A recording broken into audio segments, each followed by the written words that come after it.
let us talk about the big thing that everyone is waiting for, which is Paul Wesley coming over to the originals. Paul Wesley. You know, every time I've asked any one of you who would you like to see come over, it's always been Paul. It's always been Paul. What is it about Paul that you guys all love? Paul's just a great guy. He's fun. He's hilarious, and he's just a kind of he's a jokester. He's just fun to have around.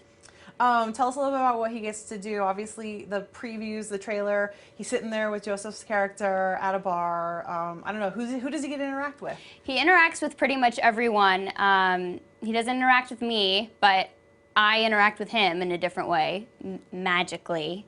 So I think he's interacting with everyone. They're all trying to stop the spell from happening, or they're trying to make it happen. So it's kind of like two sides that are all trying to, that all have their certain thing that they have to get done, but not everyone wants it to happen. What was it like having Paul on set? I mean, you guys, you know, not everyone out there understands that your sets are actually not next door to each other. They're actually not, really no. far away. You have to get in the car and drive. But so having, you know, new blood on the set, but you know, he's part of the Vampire Diaries. It's been around longer. What was it like having him around? It was fun. I think Paul, like I said, he's such a fun energy, and that's why everyone really was excited to have him on board. And yeah, I think it was so easy to work with Paul, and I think it's because we've all been around each other for so long, and so it was really, really nice. So there's some Cami Davina scenes coming up. Tell us a little bit about them.